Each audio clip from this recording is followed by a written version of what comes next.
Des pères violents qui maltraitent leurs enfants apprennent à devenir de meilleurs parents. Le cours Papa bienveillant est offert à Trois-Rivières. La première ville de la province a tenté de mettre un terme au cycle de la violence. Et Charelle, vous avez rencontré justement un père qui essaie de se reconstruire et de sauver sa famille également. Voilà, il a accepté de nous raconter tout ce qu'il avait entrepris, ses démarches pour réussir à se reconstruire, à devenir un meilleur père parce qu'il savait que son comportement envers ses enfants était inacceptable. Bon, ça se faisait souvent sous forme de propos, de mots, de la violence verbale au quotidien envers ses enfants. À un certain moment, il s'est dit, cet homme de Trois-Rivières, qu'il avait besoin d'aide parce qu'il avait peur de son comportement, peur de s'en prendre physiquement à ses enfants. Il a donc suivi le cours Papa bienveillant, qui est une nouveauté, un cours de 17 semaines qui donc vous aide à devenir un meilleur père. Je dis, si vous ne faites pas quelque chose, j'ai peur. J'ai peur de moi. J'ai peur de mes réactions.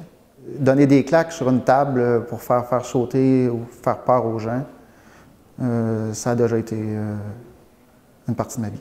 C'est dur de réaliser que ces réflexes-là, on les a transmis à nos enfants? Oui. Je réponds à mon gars, je suis désolé. Oui, c'est poignant comme histoire. Et le cours sera bientôt donc étendu dans le reste de la Mauricie? Parce que déjà 3 cohortes ont complété ce cours ici à Trois-Rivières, cours qui est offert donc à l'accord Mauricie. Et déjà, on dit que la demande, elle est grandissante. Donc oui, présentement, on est à former des intervenants pour offrir ce cours un peu partout en Mauricie, au centre du Québec. C'est Trois-Rivières et donc la ville en projet pilote. Mais le cours est déjà offert en Ontario, également du côté de l'Europe. Donc, reportage complet ce soir à 18h. Ça risque d'être très intéressant. Merci, Charelle.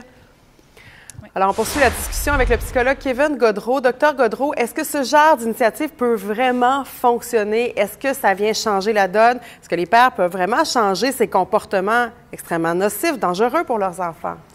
Mais quelque chose qui est intéressant, qui capte tout de suite mon attention, il y a 2 points pour ce type de service-là. Premièrement, le soutien. Donc, c'est pas un sujet qu'on parle à n'importe qui. Parfois, on peut se sentir jugé, ou bien c'est plus difficile de se confier à ce sujet-là. Mais de le faire entre personnes qui vivent des choses semblables, disons que ça peut aider au soutien puis briser l'isolement. Puis deuxièmement, un autre élément intéressant, c'est qu'avec d'autres personnes qui vivent des choses similaires, semblables, on peut aider à trouver des solutions ensemble. Puis ça favorise le sentiment de pouvoir personnel, l'empowerment, comme on dit. Oui, mais quand même, est-ce qu'on peut réellement changer le réflexe de ces pères-là? Dans plusieurs cas, c'est exactement ce à quoi ça peut servir des groupes comme ça. Et surtout, tout dépend du niveau de sévérité également. Pour les cas, ça peut partir de violence verbale jusqu'à violence physique sévère. Donc, ça dépend du niveau de sévérité aussi et du niveau de motivation de la personne aussi. Là, on voit que dans ce cas-ci, il y a des gens qui viennent volontairement. Donc, c'est déjà une étape intéressante. Et très, très rapidement, bien sûr, quand on pense à la violence, on pense à des coups, mais quand même, la violence psychologique, verbale, ça a des impacts très nocifs chez les jeunes enfants, très rapidement, Dr. Gaudreault. Oui, c'est sûr qu'il faut intervenir le plus rapidement possible, parce que s'il n'y a pas d'intervention rapide, ce qui peut arriver, parfois, il y a des conséquences à long terme, court terme, moyen terme, qui peuvent aller jusqu'à des troubles de santé mentale, comme l'anxiété, la dépression, les troubles liés à la consommation de drogue, alcool et tout ça. Donc, il peut y avoir des conséquences là, à la violence vécue en enfance. Merci beaucoup, Dr. Gaudreault.